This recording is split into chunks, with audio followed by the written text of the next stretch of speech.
Hi, it's Kim here, and my dear friends, the Galactic Nomads, said, hey, you know what? We think that it would be a good idea if you did just like an introductory video talking about who you are and how you came to be where you are and your path. And I felt like, yeah, that's probably a good idea since we're going to be doing some collaborative videos here and sharing the learnings and wisdom that we've gathered along the way on this ascension path. So, hi, and welcome to this first introductory video. I want to start by saying that I am so happy and so excited, honored and grateful to be here sharing my story with you today. And my hope is, my intention is that in sharing my story with you, that it may help you to understand your own story a little bit more or maybe differently, and that somehow hearing my story may give you some comfort and some sense of community in knowing that you're not alone, and that even though all of our paths are a little bit different and a little bit unique just based on the reality that we're creating and the lessons that we're learning here, we're more alike than we are different. So, greetings. And I'm going to try to keep this concise and short because I'm going to be real with you. I am not a spring chicken, and it's not my first trip to the rodeo, and my path has been a long and convoluted one. And let's suffice it to say that I have definitely taken the road less traveled most of my life. And I love that about my path, actually. And it's been so far a really amazing ride, and I'm looking forward to what the next 3 years really have to in store for us. Anyway, let's get started. I was born in Southern California to a single mom, and I right away, my earliest memories are starting around age 4. I right away felt different and recognized pretty early on as a young girl that I was experiencing, seeing, witnessing, and interacting with energies and things that my friends and my family were not. For example, I remember very clearly starting around age 4 being able to see now what I know as auras, but of course when you're a 4-year-old or 5-year-old little girl, you don't know what an aura is. But anyway, I noticed right away that I was seeing something that other people weren't seeing when I went to describe it to my mom or to my grandmother or my cousins, and they looked at me like, what are you talking about? Are you crazy? So I learned really early as a little girl to kind of keep these things to myself, and that it wasn't really safe to talk about them because the reaction that I got was not one of interest or wanting to learn more about it. The reaction that I got was one of, you're making that up. Oh, that's cute. You have a great imagination. Or, sure, honey, let's make a sandwich for your imaginary friend, kind of thing. But no real sense of anyone ever taking me seriously or thinking that what I was talking about was real. But I knew that it was real. I knew that it was happening, and I was very clear on that. And I want to be clear that never once did I ever doubt that what was happening to me was real. I knew from the very beginning as a very young girl that what I was experiencing and what was happening was real. So it started with seeing auras. It then progressed to, I have very clear memories at age 5 of being able to see spirits, and then recognizing that I was able to actually interact with spirits telepathically. Not long after that, in early elementary to mid-elementary school, I began to recognize and become aware of even more signs of being,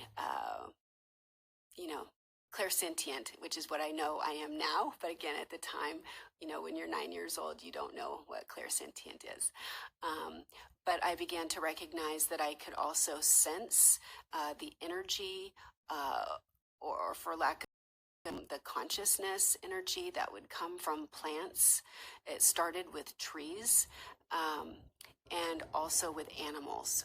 And I began to notice, and so did other people around me begin to notice, that kind of all animals and people were just always very drawn to me. Any animal, it didn't matter what kind. And I loved all animals, and I loved being around animals.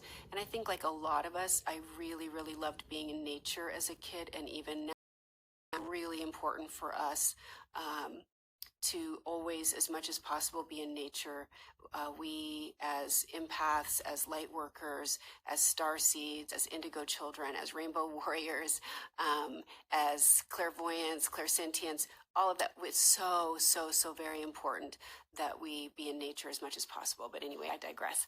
So I noticed right away, of course, as a young girl, we were outside all the time. I grew up with a single mom. So my grandma, who I was extremely close to and was just the best woman in the whole wide world, and I miss her so much, took care of me and my two cousins. All three of us girls were very close, and we would go to my grandma's every day after school. And thank goodness for that, because if it wasn't for my grandma, honestly, I don't know where I'd be right now. Anyway, we were outside all the time. We played outside every day after school. We didn't get to watch TV. We didn't have technology. We didn't have cell phones. I'm an old woman. We didn't have any of that. So we played outside, every afternoon until it was dark, until we got called in for dinner.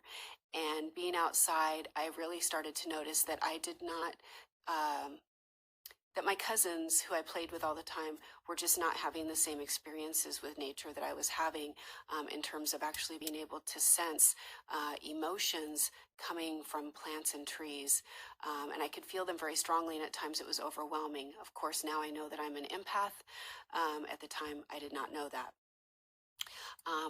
Around the age of 9, I began to have a very strong sense, almost a voice inside of me that told me that I was supposed to be helping others in this lifetime, and that was real, and that I was to dedicate my life to that. And even as a young girl, much that friend who was always available, the friend who was always there for a hug, and kind of the friend who was there to, talk about feelings and that kind of thing. And really started doing anything I could to help out with animals, to help rescue animals. I was definitely the animal rescue kid. I was always begging my mom to take in this animal or that animal or that kind of thing, and I'm sure a lot of you will relate to that. But also when it came to plants and anything else, I just wanted to take care of everything. A very maternal streak as a young girl and as a young woman, always wanting to take care of people and animals and plants and grow things, and a peaceful sense of unity around me has always been my driving force and my passion. So my growing up was difficult. I don't want to go into a lot of details about that. Just suffice it to say that it was a difficult and challenging path. And I do believe with all of my heart that I chose that path, and that I chose it for a reason. And I feel really clear now for me, all of us, I believe that our star seeds and indigo children and the whole big list I went down earlier, I think all of us have had trauma and have had very painful life lessons, because those life lessons caused us to accelerate our spiritual awareness and our awareness of ourselves, if we were processing it, I should say. It really helps us to learn how to love and forgive ourselves, but also to love and forgive the people around us, which is a key. It's key to ascension. It's paramount to ascension. And the ascension process is facing your demons, doing the work to love and accept yourself unconditionally, and to forgive yourself unconditionally so that you can do that for others. It's what it's all about. Anyway, I digress again. So I left home pretty early. I left home at 18. I paid my way through undergraduate. I wanted to be a counselor, and so I went to school for counseling psychology. when I got out, I really wanted to have a spiritual component to that. So I went on a quest to learn as much about different spiritual traditions as I possibly could. I was raised in a family with a lot of different religious ideas and values going on. My mom sent me to Catholic school, and I went to Catholic church for most of my elementary school years. My grandmother, that I was very close to, was Presbyterian. My grandparents on my mom's side of the family were strict Baptist. My best friend was Pentecostal. I went to the church with her. Then, as a young woman, I studied with a Native American medicine woman. I lived on the reservation for a while. And I immersed myself in that to learn as much as I could and to experience that for myself. I studied Hindu, Judaism, Kabbalah, I mean, you name it. I was given the opportunity to take some seminars and some workshops at the Naropa Institute and Boulder School of Massage Therapy in the late 80s and the early 90s, where I was really first introduced to the concept of ascension and New Age thinking. It really changed my life. Let's fast forward. There's a lot under that bridge, I'm going to tell you, but it's just not so important to how I came to be right here today on this path of ascension. I was diagnosed with cancer in 2011, and it's really cliche, however, it's true. That diagnosed me to take a really deep, hard look at myself once again and recognize that I needed to make some big changes once again in myself and in my life. And so I rededicated myself to daily meditation and prayer, as well as detoxifying my body, my temple, and decalcifying my pineal gland. I dedicated myself to that first and foremost as the first step, and really, really made the commitment to my own personal ascension process.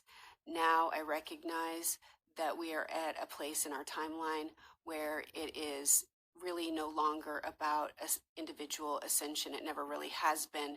It's about the collective, and it's about Mother Earth and her ascension. But at the time, I, of course, didn't completely understand that. But what started happening was I started to become deeply, deeply aware of the changes that were going on around me. And the shifts in energy and consciousness, but also the changes that were going on in the sky and in Mother Earth around me. And I began to feel them very intensely. I started to notice cloaked ships in the sky. I started to notice ships cloaked in clouds, and I was seeing things that other people were not seeing or noticing. Very few at that time, very, very few. Now, oh, thankfully, and so grateful that so many more people like you who are probably watching and listening to this video also start to recognize those things. But I'll tell you what, in the beginning, I really started to doubt my sanity there for a little bit, because what I was seeing and what I was perceiving and experiencing was so off the chart in terms of anything that I had experienced previous to that. I'm really grateful that I had my experiences earlier of seeing auras and being able to communicate with spirits and recognizing that I was clairsentient, because it really helped me to cope with a lot of what I was seeing and what I was recognizing. So I want to let you know that if you've been in that place of seeing things or experiencing things that you just don't know what in the heck they are or how to even make sense of it, and when you actually wrap your mind around it, you start to literally question everything and question reality. Believe me, I've been there, and I get it. But what I want you to know is here I am in 2019, happy and healthy and cancer free, and feeling better and being better than I've been my whole life. And I have dedicated my entire life since 2011 to 100% to learning, experiencing, and being in the ascension process. And wow, what a ride it has been. And I'm so happy and so honored and so grateful to have this opportunity to share with you and to just let you know the different things I've learned along the way that have helped me and the people around me things as simple as, how to decalcify your pineal gland, and, how to make a commitment to really getting your temple detoxified so that your soul and your consciousness has a beautiful place to live, which is exactly what it's supposed to be. And also just talking about and doing some guided meditations together. Guided meditation has been an invaluable resource for me. Also, kind of reprogramming your mind and self-mastery and taking control of your mind, because you are not your mind. I'm going to remind you of that so many times. You are not your mind. You are the consciousness that drives your body. That is what you are. You are a soul living in a human body, and your mind, your brain, is not your soul. It's just a part of your temple. Okay, so just learning to take control of it, learning to master your mind is a really, really important part of the ascension process. One of the most important parts. First and foremost, though, you got to get that temple clean. So start with the fluoride. Get rid of the fluoride toothpaste, activated charcoal toothpaste only. Get rid of the fluoride mouthwash. Get rid of the fluoride water. Start only drinking distilled water whenever possible. If possible, I only use distilled water for everything now. That's another story. But just things as simple as that to, more esoteric knowledge and learnings that I hope will help you in your ascension path along the way. And I really also want to let you know that there is no topic that is off limits. We really want this to be a safe, warm community where you can ask any question that you want to ask, that you can bring up any topic that you want to bring up related to ascension, spiritual growth, spiritual awakening, consciousness. Those are the things that we're here to talk about. Those are the things that we're here to support you with, that I'm here to support you with. I'm here to support you in being the best version of yourself every single day, because that's what the ascension process is really all about. The time is now, and love is the answer. I can't wait to hear more from you guys about what your process has been like, the kinds of things that you would like to talk about and share about, and how you feel like you might be able to contribute to our community, because that's what this is really all about at the end of the day. And I want to let you know that this is a safe community, and the Galactic Nomads, and I, of which I am now one, will not tolerate any hate talk. We will not tolerate judgment. We will not tolerate negativity. There is no space for it here, and it will not be allowed. We love you all. Much love and light. Nothing but good. Nothing but good going your way. Until next time, see you later.